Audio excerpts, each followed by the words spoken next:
Alright. Let's try this one more time.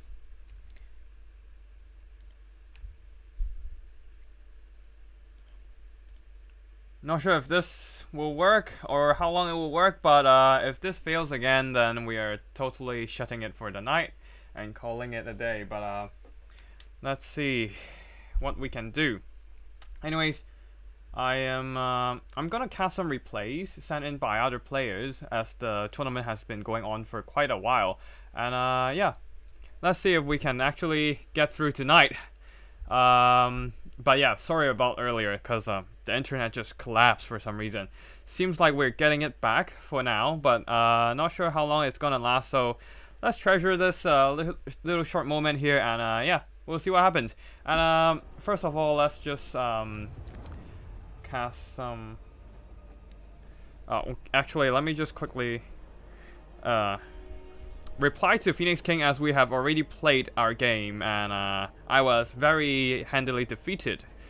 Well, I will be blaming the stress on getting the internet sorted out, but of course, Phoenix King is actually a better player, and I was playing as a very horrible matchup, the ogres versus the high elves, and you know, I'll be always playing the ogre kingdoms, and Phoenix King's always playing as the high elves, and I got totally wrecked. But perhaps it might be perhaps I may have saw a glimpse of hope in this matchup as the ogre kingdoms.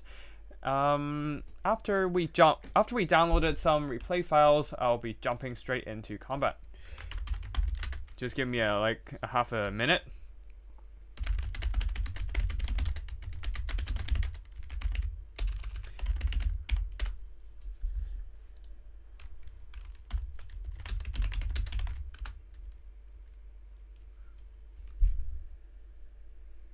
Anyways, let's just go for this build. Yeah, basically trying for a bit of a kiting build here. A bunch of saber tusk packs, iron blasters, and then we have the slaughtermaster, a couple iron blaster volley guns, a couple lead belchers, and a shit ton of all these nobbler trappers. And then for the high elves here, Phoenix King going Anarian here. A single high elf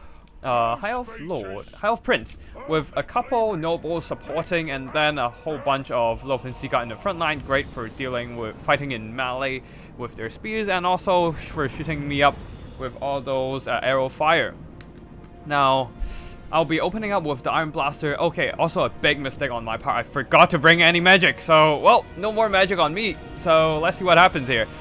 Basically, Nobbler trappers will be moving up, trying to skirmish down the Loath Sea God. The Loath Sea God getting hit hard by the iron blasters with their range, and Phoenix King here having a lot of mobility. Illyrian Reaver archers and Illyrian Reavers, they're just quickly moving to the flanks here, ready to shoot me down or just harass my backline and all that. Now, hopefully we don't have... Oh, shit!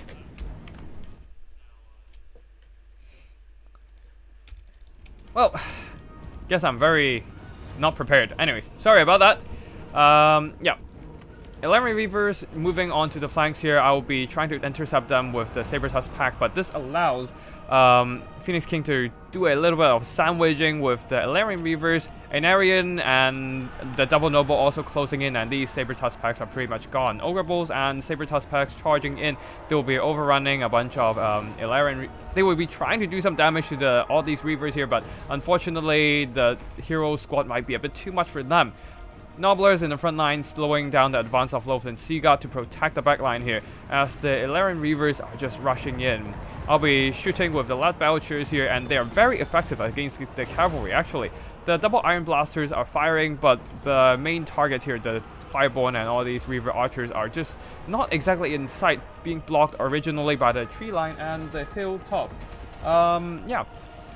While these couple Illyrian Reavers are just moving around, and with the Fireborn getting into the back line here, these lead belchers will be absolutely wrecked, while the Ogre Bulls and some of these Nobblers will be managing to push back some of the Loath Sea God, but the Illyrian Reavers might just be too much here.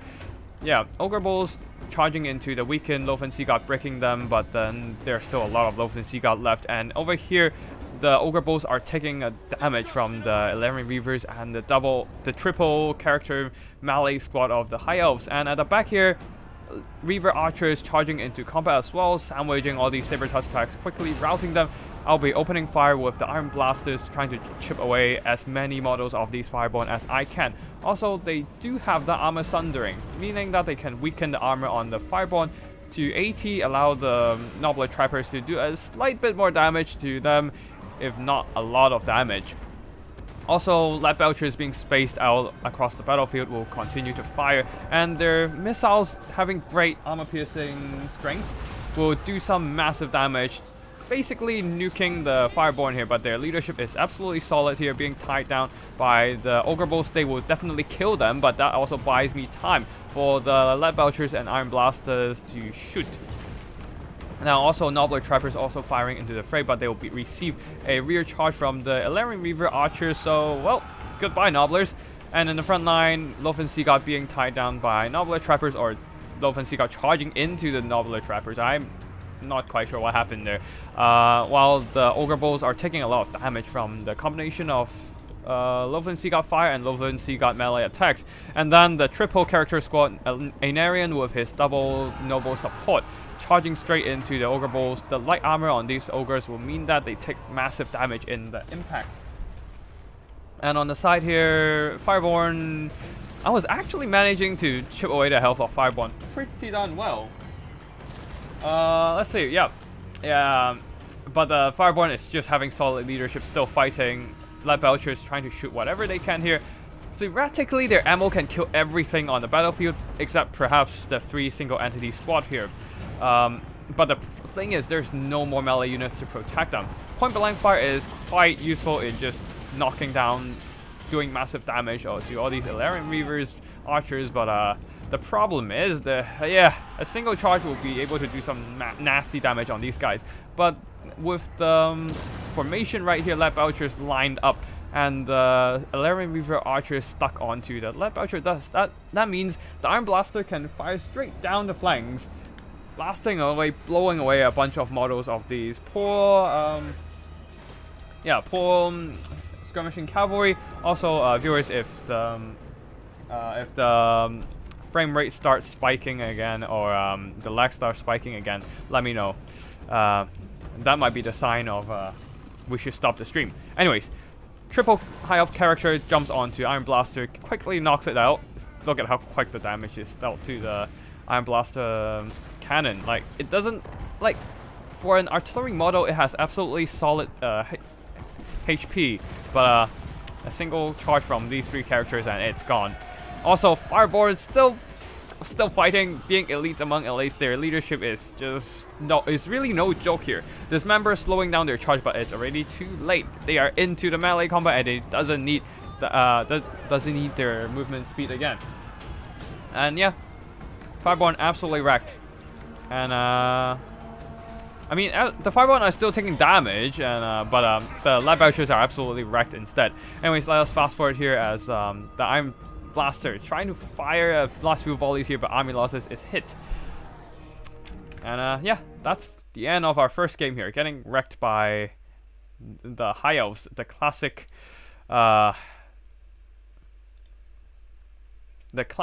defeat for the Ogre Kingdoms here. Spears and missiles. Anyways, we have a second game from Traitor GG.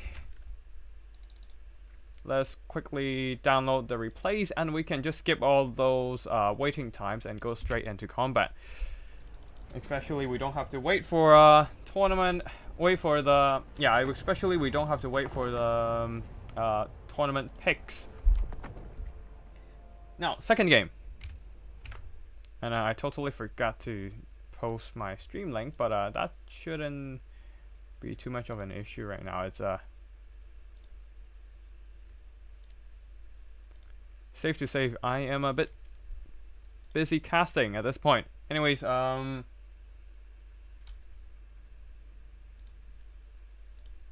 let's just get a shareable link.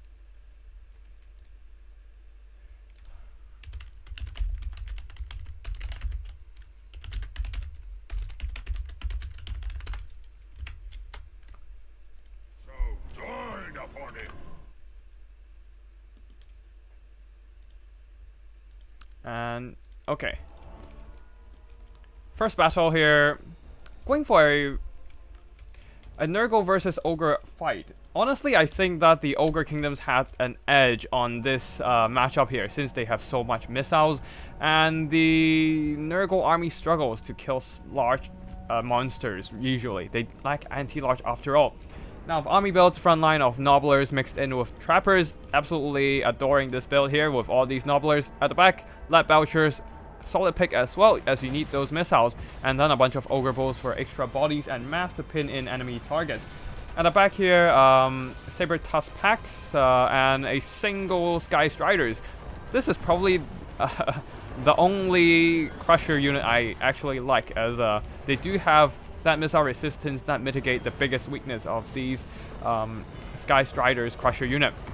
Now for the Nurgle, a front line of Marauders charging in and already wrecked by a combination of Lead Belchers, which is very, very effective against infantry. And of course, a bunch of Nobbler Trappers, their sheer amount of missiles chugging their scrap metals into all these Marauders quickly break their leadership down to wavering territory.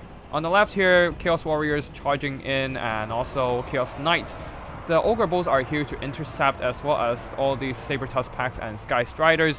On the right here, Chaos Warriors rushing in, but the problem is they're a bit too slow, and as soon as the Lead Belchers start turning their attention onto these guys, their armor means nothing, and those firepower will quickly wreck through their ranks, since this is exactly what I say here. Lead Belchers, great penetration on their missiles, and if they hit the front line, they will just penetrate multiple models and deal massive damage. Anyways, here Chaos Warriors and the Chaos Knights of Nurgle are intercepted by the Sky Striders, but the Sky Striders taking massive damage from the armor piercing and the charge from the Demon Prince instead. Ogre Bulls quickly terrified, leaving only the Sky Striders alone against everything here, and there's no missiles to support. However, in the front line also, Nobblers cannot hold on for much longer against all these elite Chaos Knights and Chaos Warriors, trying to overload the left flank of the Ogre formations. And yeah, and they will be breaking into the back line here. Lead Belchers, they need to retreat, while the Ogre Bulls will be moving forward, probably into position to intercept. Now over here, with all these Chaos Knights and Chaos Warriors surrounding the Sky Striders, they are actually still fighting. Their armor doesn't do great against the armor piercing Chaos Warriors, but the Chaos Knights doesn't do much with their lack of armor piercing. However, that poison does debuff their counter punching damage, but still, the Nurgle army is taking way too much time trying to cut through these Sky Striders, as the other parts of the Nurgle rush is slowly losing steam. These Chaos Warriors here are intercepted by a combination of Slaughtermaster, who does have that Bloody Cleaver to replenish his hit points. I am kind of disappointed not to see. Oh yeah, nope, never mind. Belly Slapper is still here, so melee attack of these Chaos Warriors are further debuffed down to 23 with the -8 melee attack. So that means they will struggle even against the Ogre Bulls, who have 26 melee defense. 26 melee defense, which is higher than their whatever melee attack they have right now, unfortunately. At the back here, Chaos Knights, they charge into the Lead Belchers, but then there's still one Lead Belchers cross-firing into them, and now they charge into the Nobbler Trappers. Absolute mistake here, as they're now slowed down by the Nobbler Trappers traps. I totally forgot what's the name of the ability, but anyways, they're slowed down, pin in, and now two different Lead Belchers can just focus them down. On the right here, the Ogre Bulls are slowly working their way through the Chaos Warriors, while the Sky Striders are gone. Nope, they're still fighting.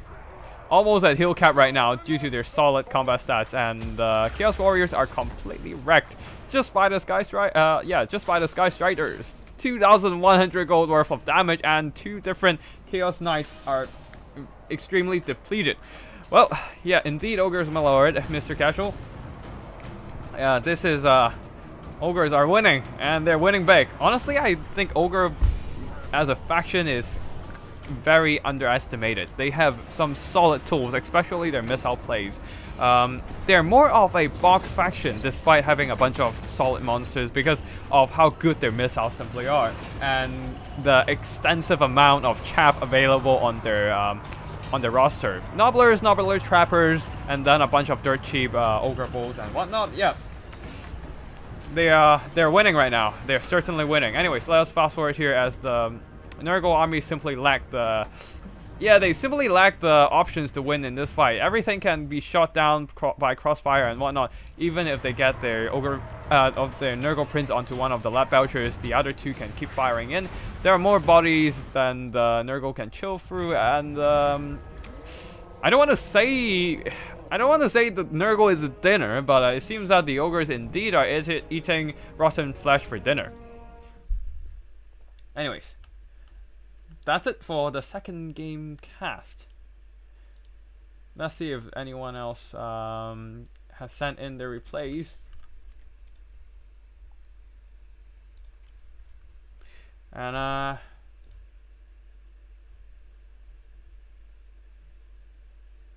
okay, let's see. Okay, we have a second game from... And since we have a victory from Traitor GG, let's have a... I'm just gonna contact a couple players and see if they are willing to send in their replay. And then we can go into a second game.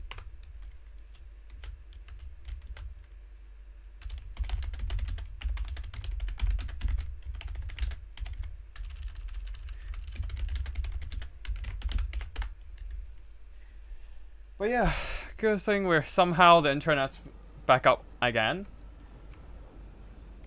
But yeah, let's catch up with the chat for a bit. I forgot my name. Thank you for giving the heads up. The screen blocker. I totally. Yeah, I was in a bit of panic mode earlier due to the internet issues and all that. But it's fine now. It's fine now. Slexby, I hope this isn't gonna be another Dark Elf Tomb King fest again. Yeah, it's fine. It's just a chill Friday match, so I don't suppose anyone here is actually going for that much of a tryhard. Although Phoenix King, as always, plays High Elf, so can't really say much about it. But honestly, I'm surprised to not see any Cathay in the 2-match 4 factions so far. But yeah, Mr. Casual, it's funny how ogres got better without needing buffs. Well, the thing is, they're just good. People takes time to learn the faction, I think. Of course, they're not the strongest, but they're absolutely decent, if anything. It's just that everyone just took a bit of time to figure out how to play the faction with which kind of combos. And now, as you can see here, Lab Belcher's doing some solid job against Nurgle. The Sky Striders absolutely tanking out like true champs. They're just they've been fighting Chaos Warriors with Nurgle, Chaos Knights of Nurgle, and the Demon Prince for the entire time, and they are still fighting. Yeah, just a solid unit overall, but I do think that their applications can be quite limited, and I wouldn't say they're the best unit in the faction, but definitely a solid choice here. Rest of the army, Ogre Balls here providing a bunch of bodies and decent anti-non-armor damage. And Saber Tusk packs, mostly for mobility. Not much for them to do here, other than catching the chasing down the Chaos Knights and whatnot, recharging. Nobbler Trappers, as always, solid damage dealing, earning back their own value due to the lack of armor on the Marauders. My preferred combo is usually just showering the unarmored frontline with scrap metal and then give these enemy frontline with a bit of fist bump from the Slaughtermaster, the Bone Crusher, and infantry would usually quickly rout. Anyways, Nobblers, not much to talk about them.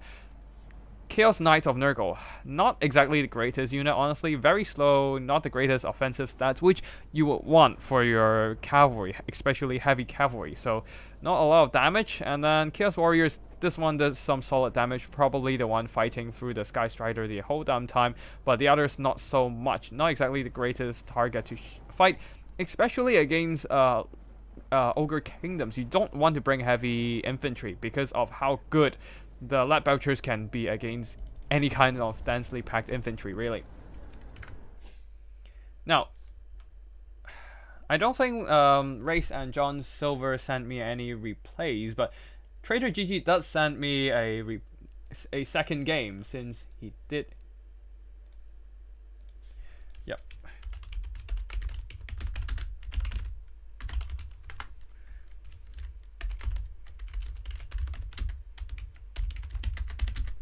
So, yep, gonna quickly... Oh, well, here comes our first Dark Elf replay. Well, just as I expect, people will go casual. I mean, to be fair, I'm not blaming it. I'm not irritated or anything. It's just that, yeah, you kind of expect people would be bringing Dark Elves, and it just gets kind of boring, from time to time. So, well. Anyways, it's actually kind of nice to see another Dark Elf. Not Dark Elf, but more like seeing another Ogre main other than myself on the meta right now. Save date. There we go. Let's go, Dark Elves. World Beater, bonjour. Nice to see you here. Stonehorns are the best monsters in the game too. You can actually bring them in multiplayer a lot. Yeah, they are indeed. Personally, I don't bring them a lot because I just like other units and have a particular build I prefer. Something like this one, yeah. Just a shit ton of lead belchers. Normally I would bring like 4 saber tusks, but that's fine as well. And spamming nobblers, but pretty much the same build as the previous game. And in the front, for the Dark Elves, we have a shit ton of Dread Spears, a couple Reaper Bolt Throwers to snipe out expensive monsters, and a whole lot of Code 1 Knights. Not a whole lot, actually. 1 only, maybe a 2. Yep, 2 units of Code 1 Knights and a couple of Dark Riders. And due to the lack of aerial units from the Ogre army, there is a single Raven Herald, and of course Malekith on his dragon. And with the Reaper Bolt for opening fire onto the Lead Belchers, they can't really do much other than take the damage. Although the Lead Belchers, as one of them are being focused, and the other 2 can keep shooting and blasting away through the Bleak Swords, weakening them, also blasting away through the Dread Spears, weakening them, allowing the Ogre Bolts to quickly break through with an Ogre Charge, plowing straight through all these Bleak Swords with the support of Nobblers as well. Their leadership is faltering, and Malekith trying to blast away the Ogre units with a breath attack. They wreck the Nobblers, but unfortunately the regular Ogre Bulls are still here to fight. On our side, we have some Saber Tusk packs being charged down by the Code 1 Knights. They need to activate some of these mobility to intercept the Ogre Bulls, who are just bull rushing straight for the backline. Shutting down the Reaper Bolt Throwers, definitely a mistake on the Dark Elf part due to the lack of mobility to respond. Maneuvering way out of position, allowing one of the Reaper Bolt Throwers to be knocked out. Frost. Is that? Yeah, Chill Wind is being constantly spammed on the Nobbler units, but I don't think it's gonna do much here, since, yeah, well, Nobbler trappers are just dirt cheap and they don't even care about going into melee combat. The front line is basically breaking due to the barrage of Nobbler missiles and the sheer weight of Ogre front line, really. And Sky Striders, not a lot of stuff to stop them. There's a Soul Stealer here, but let's see if it hits the Sky Striders, and it does. Slaughtermaster walking in, but now Malekith is pretty much full health, so the healing from the Soul Stealer isn't gonna do much, and all these damage onto the Sky Strider can simply be healed up by the Ogre's Troll Gut. So the Soul Stealer is actually not that great in this particular cast. Well, at the back line, the front line of the Dark Elf is gone, so now there's only the back line left, and I don't think there's going to be a back line soon, because everything is getting chased down by the Ogre Bulls, who have just crushed the Dark Elf front line here. They don't have that kind of defensive holding power of the High Elves with their martial prowess. So, unfortunately here, after a few shots of Lead Belchers and being swarmed by Ogre Bulls, the Dread Spears, Bleak Swords are quite sad indeed. Now, with all the emo infantry gone, it is time for the emo lord Malekith to carry the day, but then he dived into the Sky Striders. Oh no, he's gonna get wrecked. Well, perhaps he still have a chance, but being tied down by anti-large, anti-armor cavalry here, it's gonna be rough. It's gonna be very, very rough. Now, Soul Stealer is draining the health of the Sky Striders, but a Troll Gust counteracting it. So you can see that hit points are not quite moving. Like, it's just a tug of war between the draining spell and the healing spell, and the healing spell one being a longer duration spell. And everything on the Dark Elf side is basically on the run.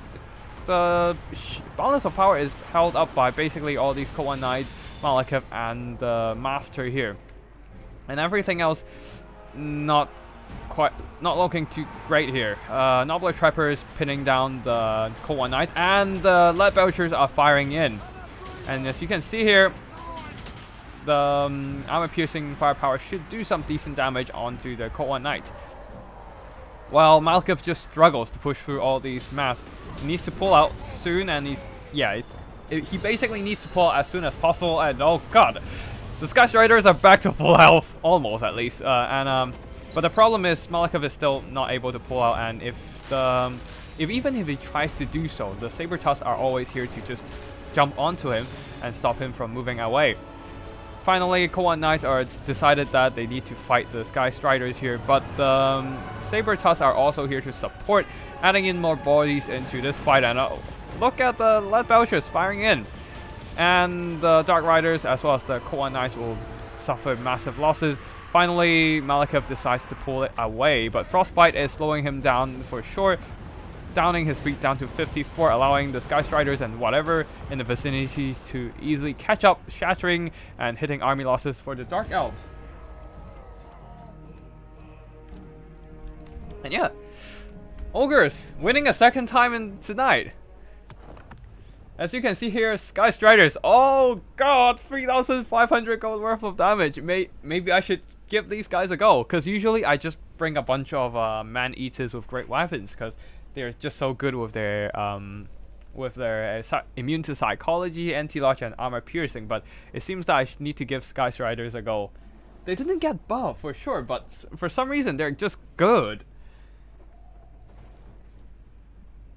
But yeah. Anyways, Lead Belchers here not doing a lot of damage, because most of the damage is done by the Sky Striders, and the Nobler Trappers also doing quite well. These guys getting 800 gold worth of damage, definitely shooting up a lot of the sad emo infantry.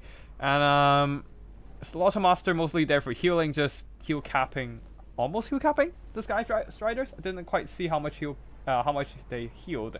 Anyways, Ogre Bulls doing okay, and Saber Tusk packs didn't really earn that much value since there's not a lot of units they need to fight this time. The Reaper Bolt Fury got caught by the Ogre Bulls, and the Koan Knights are being tied down and dealt with by a crossfire from Lead Belchers. The front line, really, the Dark Elves doesn't have that defensive power against the Ogre unit, and there's a lack of regular missiles to deal with the heavy-weighted front line of the Ogre Kingdoms.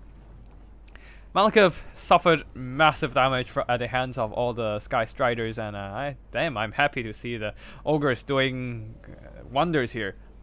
Now, Raven Herald did some decent damage, but I think we just mostly ignored them, because they don't exactly have the greatest burst damage here, and they probably got shot by the Lead Belchers as well. Anyways, Dark Riders not doing much. Koan Knights, not the greatest damage value fighting Sky Strike. Getting shot up quite a bit, actually. Probably, I don't know. Somehow they took a lot of damage, but the Ogre Kingdoms didn't do a lot. Yeah, didn't do a whole lot here. Master did some okay damage, but that's about it. Definitely not enough to earn back its cost. Yeah. World Beater, I wish Ogres are better, they just need help at the moment. Sadly, at least that was my experience when I played. I think they're actually quite solid right now. Yeah, even after the nerfs to the Gorgers, I think they can handle most of the matchups just fine. It's just that High Elves is a bit of an extreme matchup, and the Cathay matchup can be a bit of a gamble. Yeah, but overall, I think they should do fine against most factions. Tech elites are a disease. Who the heck is this incredibly handsome and awesome ogre player? Trader GG, indeed. Okay equals to OP time to nerf? Or maybe Dark Elf needs a buff. Oh god, please, no! No more buff to Dark Elves. Pro tip, if your build includes bolt throwers, delete the build. Well, bolt throwers are pretty good at dealing with other artillery. But yeah, overall, it's just not great for as a general artillery. It is it is a very good specialist artillery, but yeah. Oof. Wait, we can spectate. Can we spectate? How about I don't? Well, let's see. Join with cool. Okay, yeah. Let's go.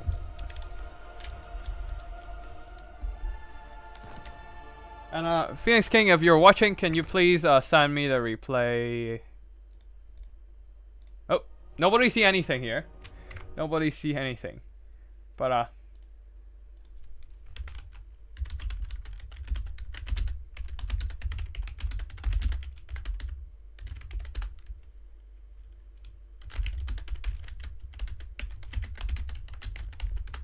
anyways. Let me just quickly reply to Discord.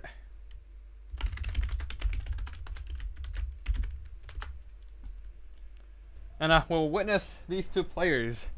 Traitor GG, this time going Norska. Oh no! You betrayed the Ogre Kingdoms! You can't do this to us, fat bellies! Anyways, while Comer Dinner would be using Bretonians.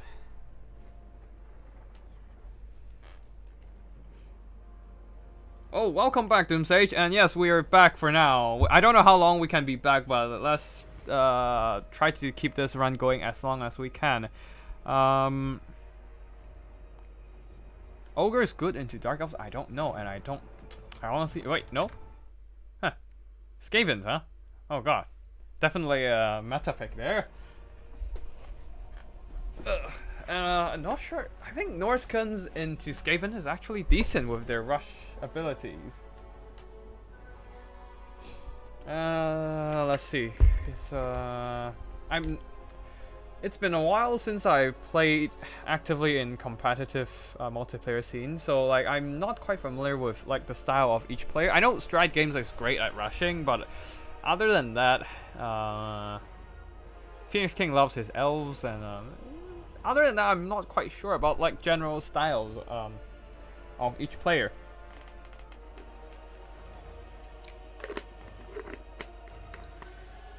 But yeah, picks are in BBB chat. Sorry, I didn't manage to keep track of the chat.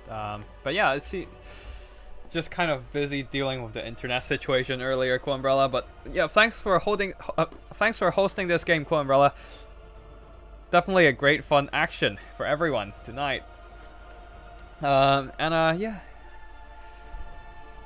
I do really appreciate these kind of regular multiplayer tourneys, especially the best of ones. It's just lighter and easier to just play than full-on best of threes where it sinks in hours and hours of gameplay. But anyways, both players are still patiently going through their builds. I'm seeing some very interesting stuff here, but we'll see. Oh god, is this? Oh god, this is. Oh god. I've seen this build before. Okay, so basically, I think I've seen this Norskin build somewhere before. Perhaps some of you might have the same feeling once I've removed the army blocker, but yeah.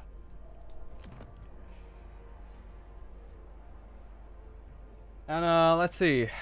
Comer Dinner is done with his army pick, while Traitor is still going for some patient selection.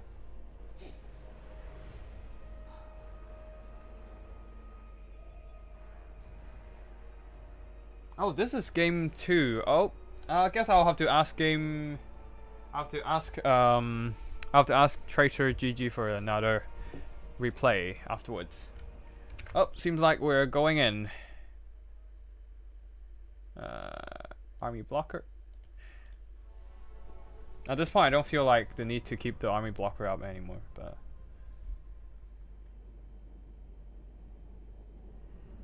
Skaven better have sensor bearers. Those are completely pain for Norska to deal with. Oh, no, this is game 1? Okay.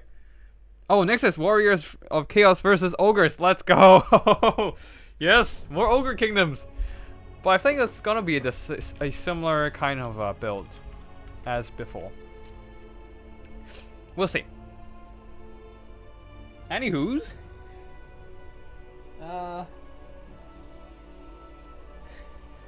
Mr. Casual, Norska is already a pain, so it makes no difference. Indeed, indeed. Actually, give me a second. I need to start having some dinner here. I had like one single chicken leg for like snack, and haven't had anything yet. And I just came home straight after work and start like dealing with the computer. But yeah. Give me a second.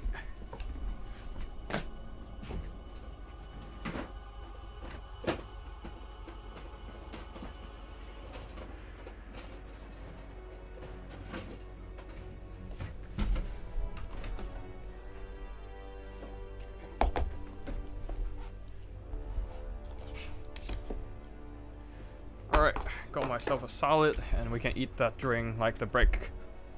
Okay, for army builds, a front line of marauders with great weapons, a shit ton of mobility, horsemen, Norscan ice wolves, Norscan warhounds, and a shit ton of skin wolves. Yeah, more ice wolves. Yeah, so basically going full on mobility rush and a single the Troll King going naked other than Foe Seeker, and also Shaman Sorcerer of Metal with Searing Doom and Plague of Rust. Now, Plague of Rust might be weird for the Skaven Slaves and Clan Rats, but against weapons teams, this is actually a solid choice. And of course, there's Storm Vermin possibly, but not this time. Rattling Guns, double Poison Wind Globadiers, a very threatening shooter choices here. Just that they perhaps need a bit of protection, and that's why there's a shit ton of Skaven Slaves, Clan Rats, and yeah, just more Skaven Slaves and Clan Rats. A couple of Rat Ogres here, and Morris Guitar's Hellion. Yeah, Morris Guitar's Hellion. That's the name. Molder Monster, it can receive heals. It doesn't have regeneration, but it can be healed if there's Pack Master. Warp Discharge for draining health of enemies, and a bit like Mortis Engine, but it's more like a contact effect. More Rat Ogres, Skaven Slaves, and let's see who's leading the army. A Kicked Claw on his mini hamster wheel, the what's the name of the thing again? Doomflayer? Yeah, Doomflayer, probably. And yeah, seems like both factions are just readying up on the battlefield, getting into position, and yeah, a bunch of Vanguard for Norscan, kind of expected, and a lot of units hidden in the tree line to protect themselves from the firepower. Anyways, I don't know. Oh, yep, they're starting. Let's go. A Kick Claw going ahead of everyone.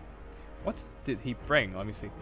Unlimited power and Brass Orb, standard stuff. Warp Lightning and Howling Warp Gale in case there's a flyer. Oh, probably for Manticles. And Scorch. A lot of damaging spells here. And a single area of control. And what? It's not my internet, right? Okay. Like, if I can stream, there's no way the game can't be played. Okay, no problem. We're back. Just a little hiccup. Gave me a heart attack here.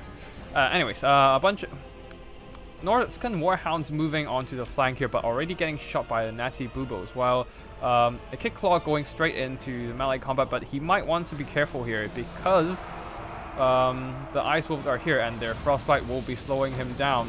A nice Scorch, burning a bunch of Marauders and Ice Wolves, and a Kick Claw will be quickly bailing himself out of the situation. And the Ice Wolves want to slow down a bit because they're quickly entering the range of Poison Wind Globadiers and Rattling Guns. Oh, yep, they're already in the sight of Rattling Guns. Double crossfire coming in. Oh, God. Yeah, doing massive damage, yeah. I was thinking maybe perhaps they're not doing as much damage, but no, they're doing a shit ton of damage. Anyways, seeing all these Clanrat Spears and Skaven Slaves, it is very difficult for these Warhounds and Ice Wolves to get in right now. And also Rattling Guns presence just blasting away off all these poor wolves. They managed to break through some of the Skaven Slaves, but there is another layer of Clan Rats here. And Rattling guns, man. Suppression is no joke. Slowing down enemy advances, but then once their volley ends, the Skin Wolves are able to jump in. Also, Frog hopped straight into combat against the Clan Rat Spears and an overcasted. Did I just miss out a final transmute? Wait, what? No, that's the... Wait, where's the Flensing Ruin? Why did I not see the Flensing Ruin? Oh, Flensing Ruin. There we go. But what did he cast? Probably cast something, I didn't see much. But anyways, this guy... Morskatalis Hellion actually managed to rout off some Skin Wolves here despite... Oh, nope.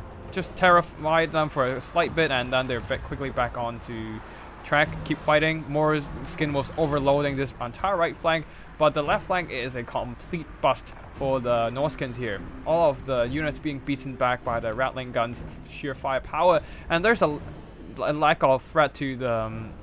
Skaven's left flank, and now they kind of switch their formations a bit. The left flank is now the rear, and now the Rattling guns are just blasting away at the Skin Wolves, doing massive burst damage. A Searing Doom overcast version is attempted onto the Rattling guns, doing some nice damage, but not quite enough to rout them off. And the Skin Wolves will be quickly losing steam, being routed away. Frog is still fighting here against the Morskatalis Hellion. The regeneration does help Frog to maintain his health, but the zap ability constantly drains away his health as well. Now Rattling guns are continuously firing while the Skaven slaves are quickly regrouping, trying to resecure these units, and Skin Wolves are routing. They're so close to the white line and things are not looking too great, especially, oh god, Frog is getting blasted by those Skaven slaves. Now finally there's something to stop the Rattling guns from firing, routing off one unit, the other also being silenced, but now the problem is, can Frog survive this? He is terrified by the Morskatalis Hellion. Another Searing Doom comes in, actually doing some nasty damage to Rat Ogres as well. That's surprising, but balance of power is against the favor of the Norskins. And yeah. Oh wait, no. Frog is back again, while the Skin Wolves are now duking it out with all these Rat Ogres who lack the armor to protect themselves from the Skin Wolves. Plague of Rust on Rat Ogres? Oh, one single Plague of Rust. So basically whatever little armor that the Rat Ogres have, they're now completely gone. Now the Shaman Sorcerer is getting focused by the Rattling guns, but it seems that despite the balance of power against the Norskins right now, the balance of power is... The situation is actually stabilizing for the Norskins. Rat Ogres being outgrind by the sheer regeneration and anti-large of the Skin Wolves here. Clan Rats and Skaven slaves are coming to help, but against Skin Wolves, come on. What can they do really? But at the back here, the Norskin Ice Wolves are being routed. So this might be a major issue for the Norskins here, as they're now lacking units to silence the Skaven mobility, to silence the Skaven missiles here. Skin Wolves taking quite a bit of damage from the spell. Is that Warp Lightning? Yeah, Warp Lightning.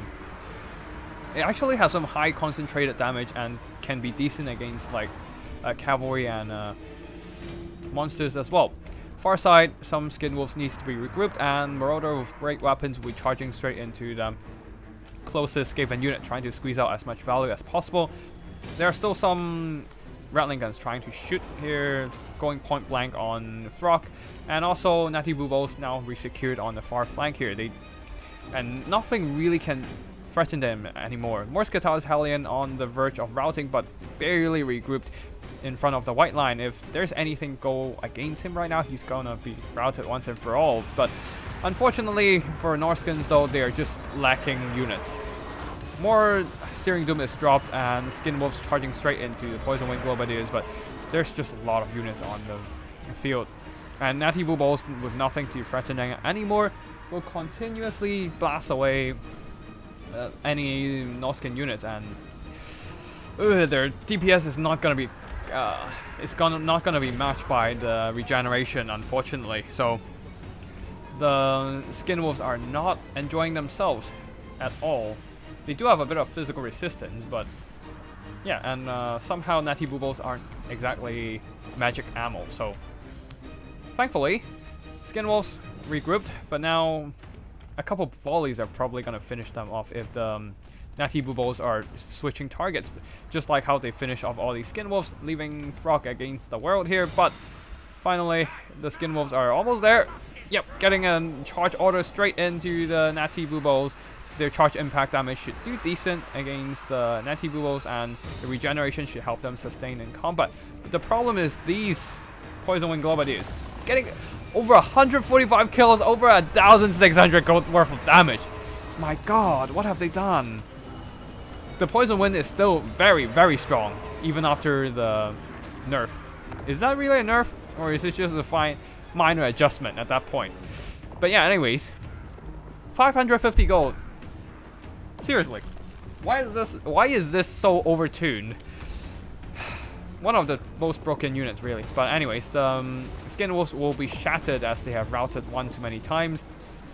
Flensing Rune is draining the health of Frog, and the far side, the final Skin Wolves are gone as well, and the Marauder horses will be shot up by the Natty Buboes and be routed. Actually, not final Skin Wolves. There's still one unit of Skin Wolves here, but they will also fall victim to the Natty Buboes' firepower. They're trying their best to break apart any Skaven resistance. Oh, this might be a chance for the Norskins to win the game, as they are now, as a kid is getting a little bit too overconfident here. Close in a bit on the, getting a little bit too close to the Skin Wolves, but okay, anyways, they're not catching up whatsoever, leaving Frog against the world, which we'll see whether he can actually do this. Searing Doom is dropped, unfortunately, just not hitting anything as Comer managed to actually dodge those shots. Now Frog just really needs to get these Natty Buboes shut down, as it is the only thing against victory for him. Trying to do a bit of dodging as the sole single entity left, as the sole speed entity left on the entire Norscan roster, and also avoiding engagement from the Clan Rat Spears, going straight after the Natty Buboes, really trying to close in the distance here and shut them down, getting a few more shots in the face perhaps in the distance, but they should be able to shut down, he should be able to shut down the Natty Buboes just fine with a few big massive hits with his giant old stone hammer. But one final Flensing Rune, and this might seal the deal here, as the Shaman Sorcerer is routed, the single entity targeting damage as well as the armor debuff onto Frog. And then the Murskatos coming in with his terror, very cheap terror, beating Frog's ass, and yep, that's done. That's done for him. Yeah. Oh god, it looks like we have a Norscan discussion. Norscan is in a good spot. They're basically an average faction. I do agree with that. They have good matchups, bad matchups, which makes them kind of balanced. They're not insanely powerful and not insanely weak either. Ice Wolves are good now. Most Norscan units are pretty good now. I would say for some reason large hound units. So like Flesh Hounds, Ice Wolves, and Saber Tusk packs are also pretty solid. So for some reason, Game 3 somehow buffed either the collision or their mass or something of the large hound units. So for some reason, all of them are pretty decent. But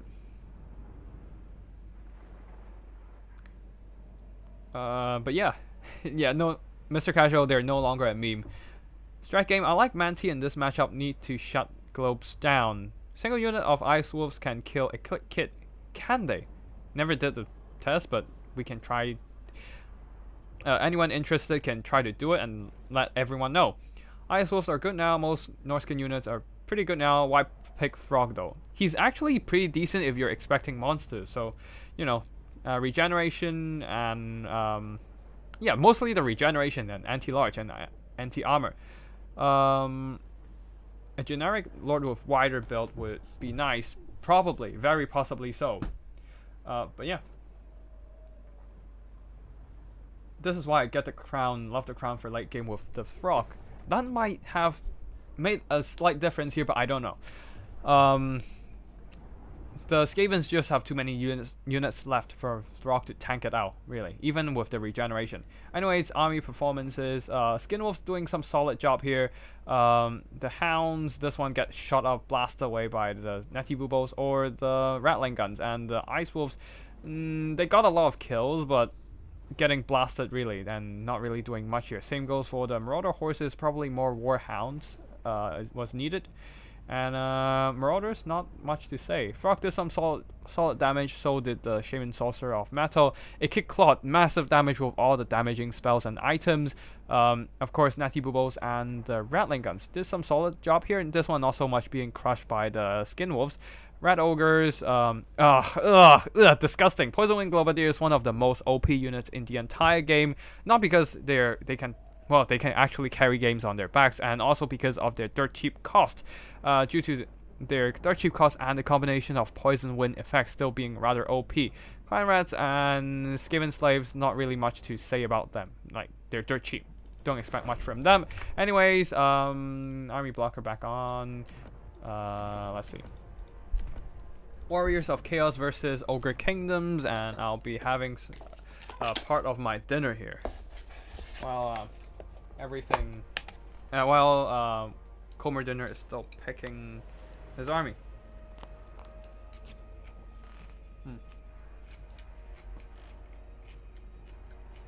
Might sound quite crunchy on my end because I'm actually eating a crunchy salad, so excuse me about that.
Alright, it seems that both players are... Nope, Trader GG is adjusting their build, while Comer Dinner is... Oh, yep.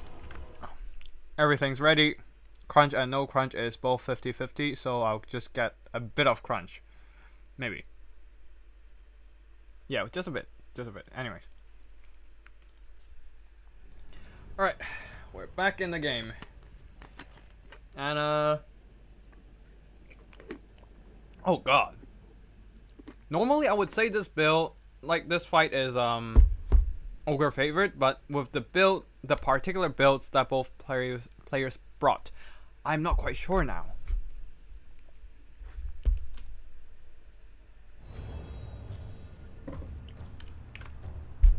No crunch. Okay, no crunch.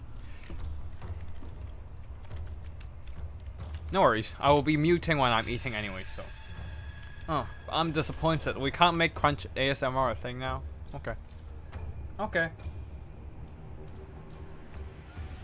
Mr. Casual, I love how we accept to never take Ogre Legendary Lords. Yep, never, never. All of them are shit. I mean, to be fair, Scrag the Slaughterer used to be good when Gorgers was still a thing, but the thing is, the generic ones are much better than Scrag, simply because the generic one have self-heal. Like, the Bloody Cleaver, the self-heal when engaging in melee is crucial in keeping the Lord alive, and Scrag doesn't have that. So you need to spend extra magic to keep your Lord alive, while Slaughtermaster goes in with his own self-healing, using his Belly Slapper to debuff surrounding melee attacks, so even less damage comes in. And he himself has missile block chance since he has his Iron Fist. So all of that means that the Slaughtermaster, despite the lack of armor, is still a fairly survivable Lord, combined with his own like hit points as well. So like, and Scrag doesn't have any of that. He doesn't have missile block chance, he doesn't have Belly Slapper, he doesn't have Bloody Cleaver. He just have nothing. Only the buff to Gorgers, and once Gorgers got nerfed to shit, like, it's gone as well. But yeah. For the Ogre builds, we have Nobblers. Of course, Nobbler Trapper is very glorious stuff here. Saber Tusk packs, and supported by a bit of a anti-large armor-piercing backbone of a shit ton of Crushers. One of them Sky Striders, some Ogre Bulls, and leading the army Slaughtermaster. While the Warriors of Chaos, we have a shit ton of Hellstriders as usual, one of the most cost-effective units even after the nerf. You can still see them all the time on Warriors and Slanesh games.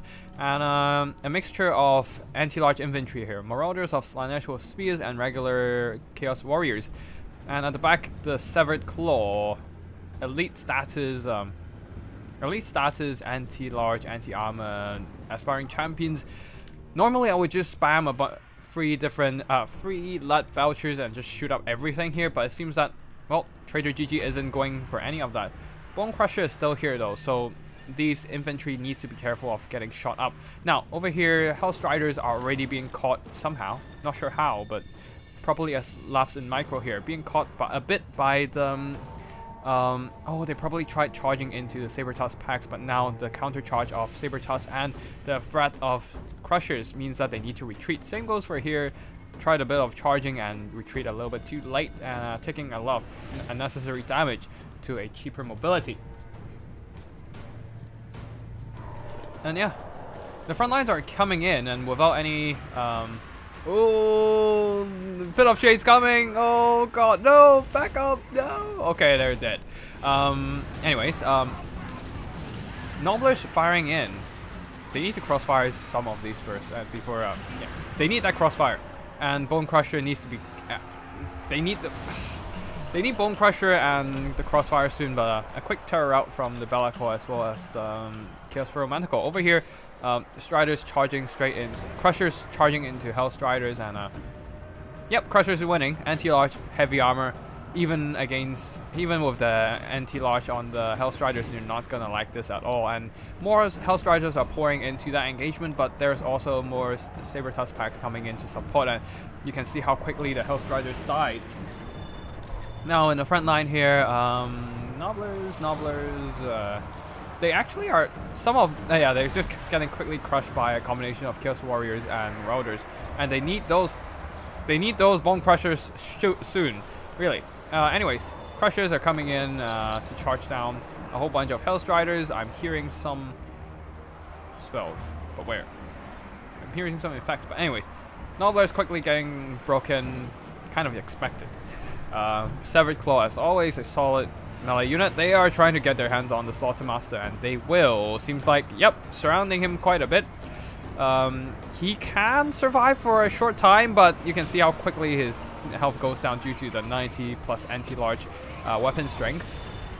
Traitor needs to bail out the Slaughtermaster soon, and perhaps charge in some Crushers, as the Crushers completely crushed the Hellstrider Cavalry with the help of all those mobility. The Saber Tusk was still now chasing off some shattered infantry, but yep, the Slaughtermaster is already gone. Yep, big mistake there, being surrounded, even shattered.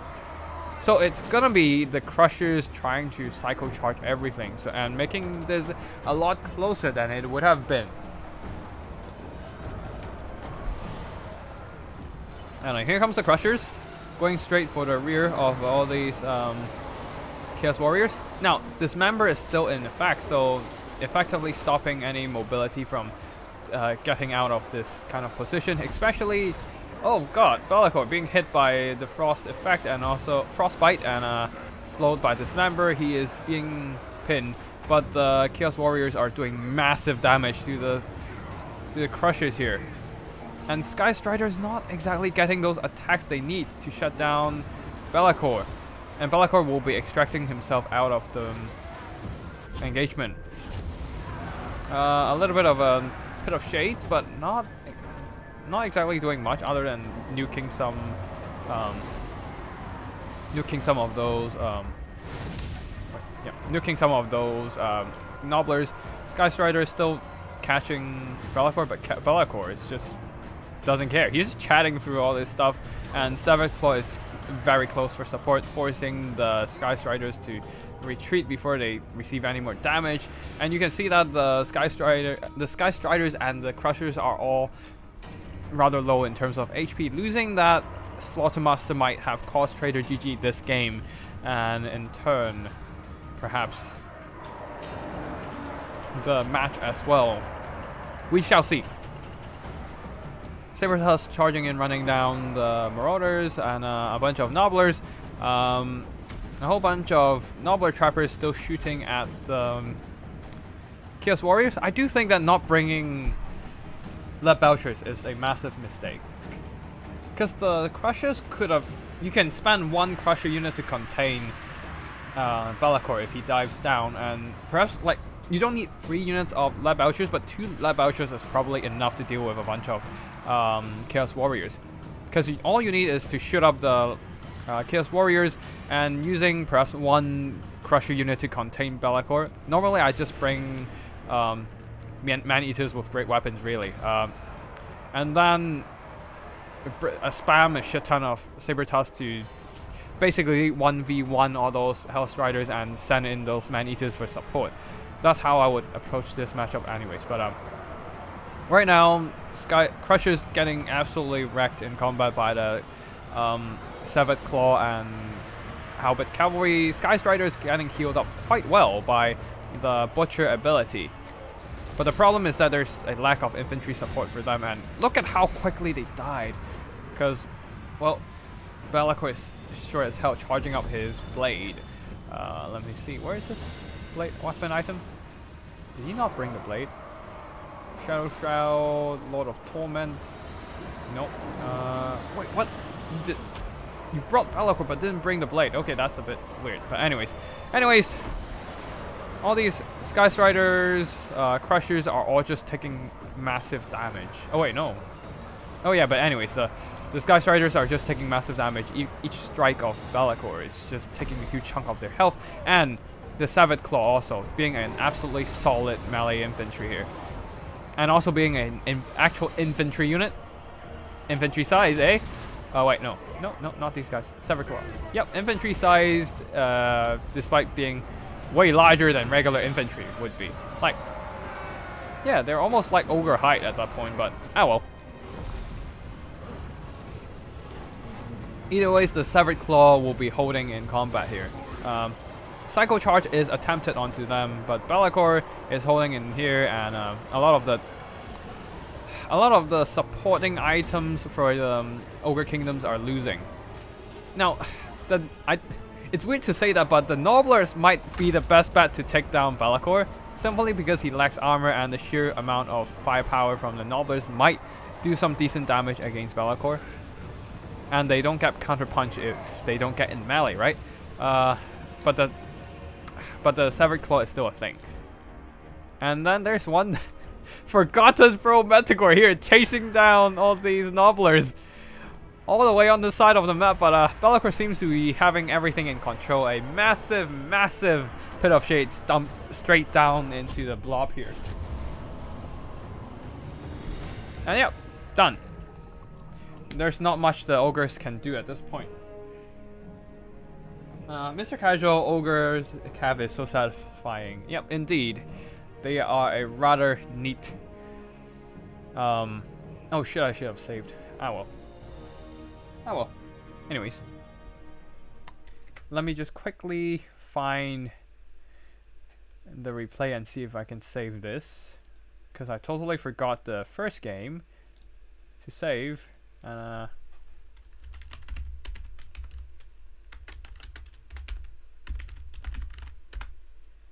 Comer.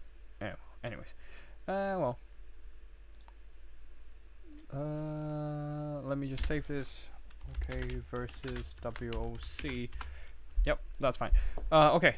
Army performances wise, as Crushers just, I don't know. I feel like Crushers is overrated in a lot of matchups. Sky Striders are good because they have solid stats and that missile resistance when something tries to shoot them.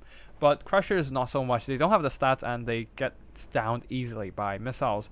Be'lakor didn't do too much here. It's the Severed Claw. 2,500 gold worth of damage and not a single unit model being killed in the entire combat. This is how good they are if they can get stuck in like a proper melee fight. Halberds just trading upwards today here against all these armored cavalry, armored monstrous cavalry, and Saber-Tusk packs not doing also a great target for them due to their large size. Yeah, for Ogres, the best way to deal with Halberds is not fight them. Instead, shoot them to death. So, yeah. Unfortunately, when you don't have any shooting ability to deal with Halberds, you have to fight them in melee, and when you fight them in melee, it's just not a good trade for Ogre Kingdoms. Feral Manticore chase down units really, but not a lot of stuff done. The Hellstriders, all of them got sacrificed to Vayne, but, well, the Severed Claw and Halberd Infantry won themselves the day. Slaughtermaster got killed early, definitely cost Traitor GG this game, and Crusher Sky Strider is not doing too much here, and Ogre Kingdoms, well, yeah, the Saber-Tusk pack's not having a lot of stuff to fight since the Hellstriders are the best target they have here, and all these Halberd Infantry all heavily armored, not a lot of stuff can be done by them. Nobblers, they could have shot up the Marauders quite easily, but due to the lack of armor on everything else, unfortunately for them as well, Nobblers basically rip. And I think that's it for... Wait, what was the first game again? Shit. I need to quickly rewind a bit of my stream because I kind of forgot about it. Where were we in the first game?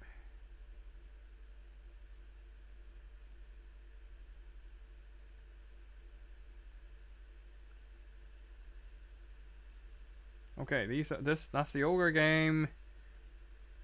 Right, right. Okay, that's probably GG for both players. Since Traitor have lost 2 games and Comer Dinner has won 2. And yeah, it seems like they're just kind of studying builds right now, so we'll go back and see if we can have any more games to cast. Phoenix King did send in one last replay, and I don't believe Race or Silver... I don't believe John Silver and Ray sent me anything. So, Phoenix King versus Comer Dinner.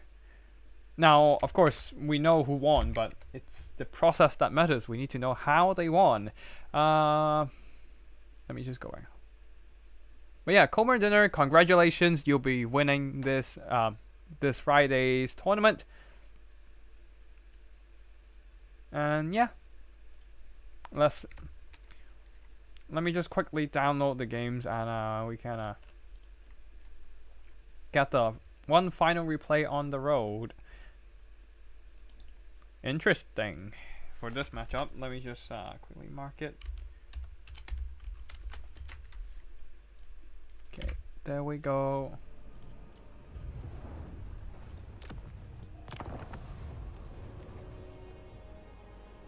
High Elves versus the Skavens. Two very strong factions, but unfortunately, I do think that the High Elves lack any advantage here due to the sheer amount of firepower the Skavens can put up. Like, say for example, Jezzails can shoot up their missiles, and any halberds can basically bombard them to death. And in this particular game, ooh, this build doesn't seem nice for the High Elves. We have a front line of Shadow Warriors. Shit. Thanks, CoolUmbrella. Love you. Thanks for the heads up. But yeah, basically Skaven versus High Elves, and a front line of Shadow Warriors for Phoenix King's High Elves. Holy shit. And then a backline of Rangers. Weird to say the melee infantry is the backline, really. And what else? We have a bunch of mobility, Illyrian Reavers, Illyrian Silverhelms, a shit ton of mobility, and a single High Elf High Archmage in the sky, coming in with Soul Quench and Apotheosis. Frontline, the Shadow Warriors are... well, the Soul Quench that we missed actually did some solid damage against the Poison Wind Globadiers. But then, well, unfortunately, Warlock Jezzails having the range advantage here will be blasting away all these Shadow Warriors. Wait, or did the Shadow Warriors shot the Poison Wind Globadiers? Perhaps it's the Poison Wind Globadiers being shot by the Shadow Warriors. But now with the focus fire from all the Warlock Jezzails, one of the Shadow Warriors will be broken with a few volleys only. A bit of collateral damage on the Skaven slaves, since the Poison Winds are being shot and they are a bit too close to the Skaven slaves, and the Poison Winds are absolutely wrecked.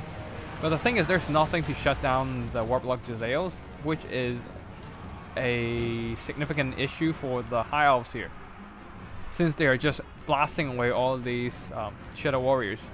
Two more are on the verge of routing after the one absolutely getting wrecked. And very soon the Shadow Warriors are down to 40% of shooting capacity. Perhaps a few units can come back, but unfortunately I don't see them to be much of use, as they will be quickly routed by a presence of a few minor units. Really.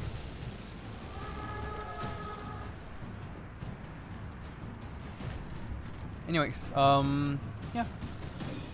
Skaven slaves grinding through a bunch of being grinded through by a bunch of Rangers doing some nasty damage to the unarmored infantry, but the Jezzails are still firing, expanding most of the ammo on the Natty Bubo's sharpshooter, and the High Elf mobility just lagging behind by a bit too much here. Nothing is threatening the shooters really. Finally, one unit broke into the back and silencing some of these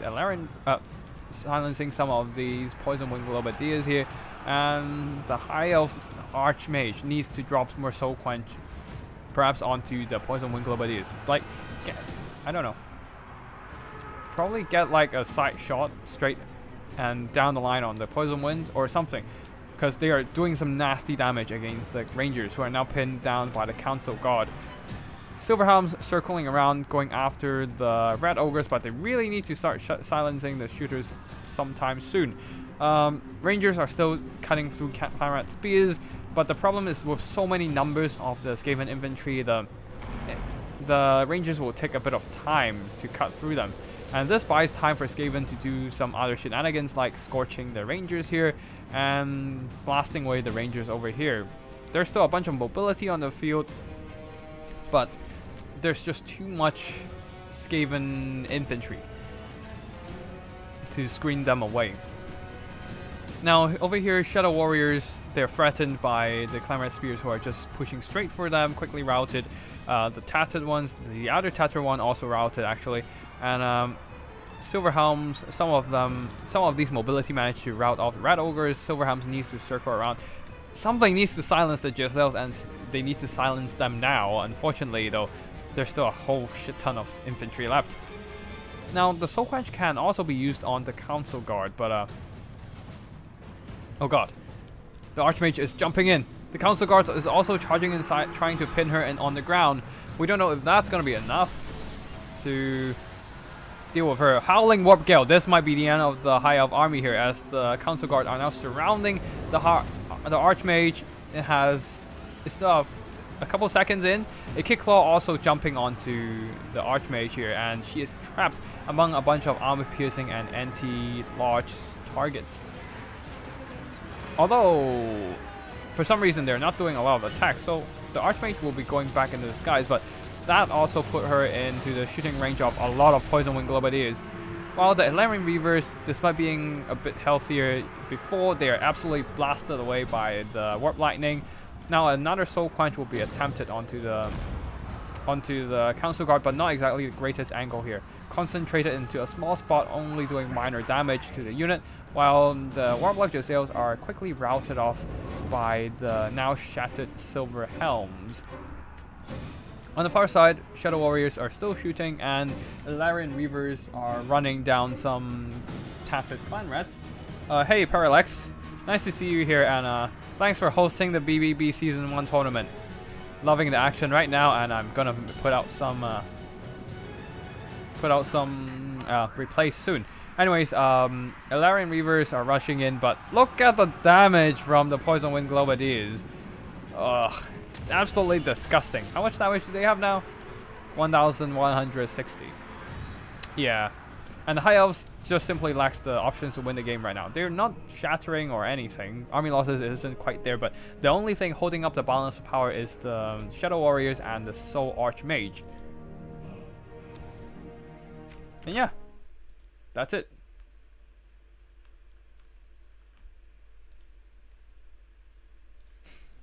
And that's it for the game for today. One final replay for the tournament here, as we can see some nasty Poison Wing Globadiers. One of them gets shut down, but the other did not, and absolutely blasted away any High Elf unit. Shadow Warriors didn't do too much value here, being counter-skirmished by the Skavens. I do think that skirmishing isn't the way to play in this matchup, since a lot of stuff can deal with the High Elf skirmisher.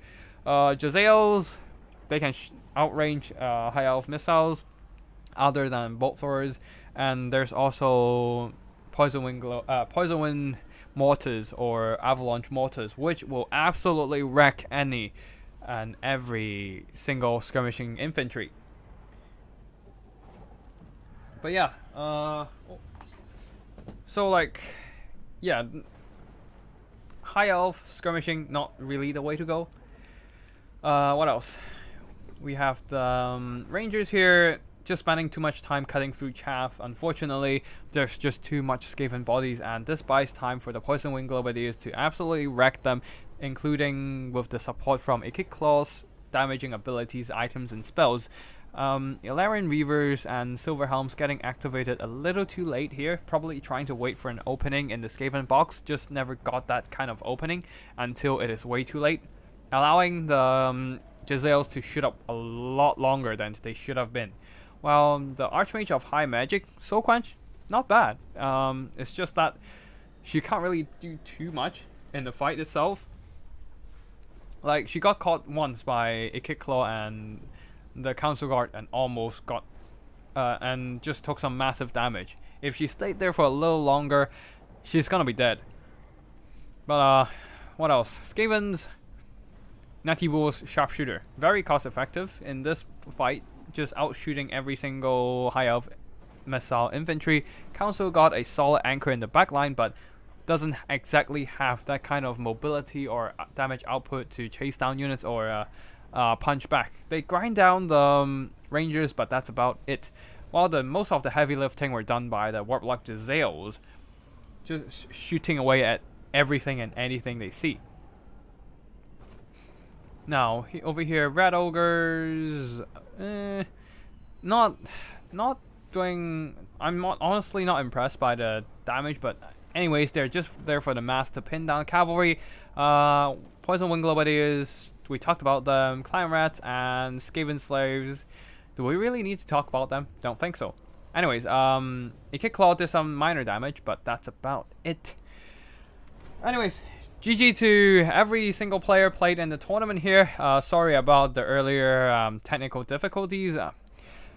Unfortunately, due to real life reasons, I can't really get access to a better internet. So perhaps I'll be doing. That's why I'm also doing less streams recently. But I am glad that CoolUmbrella, you invite me to cast this game, and we do have some really fun action. Thanks for everyone for playing, and everyone, there's gonna be more regular Friday tournament nights.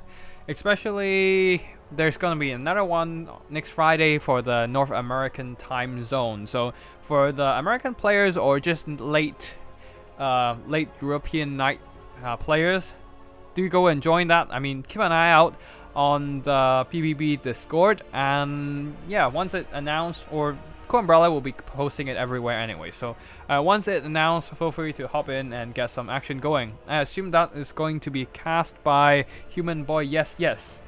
So definitely have a more stable streaming platform. Anyways, what else? Yeah, GG to every player. Congratulations to Comer Dinner for winning today's battle, and also GG to Traitor GG as well. Love seeing all these ogre actions.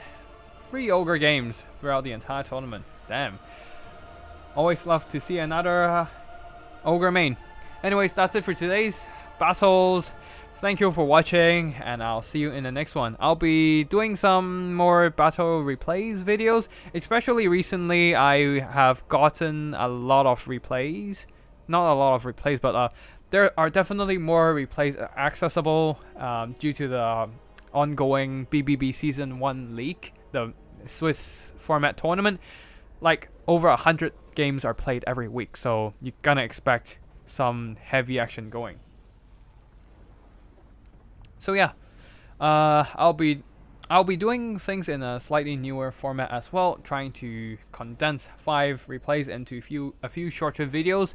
But of course, those are relatively short battle replays due to like real life time constraints. But still, let me know what you think about the new format once I posted them. I'll probably release one tonight, if anything, and just let me know about your opinion. I'll try to adjust them and see if I can make them a bit better.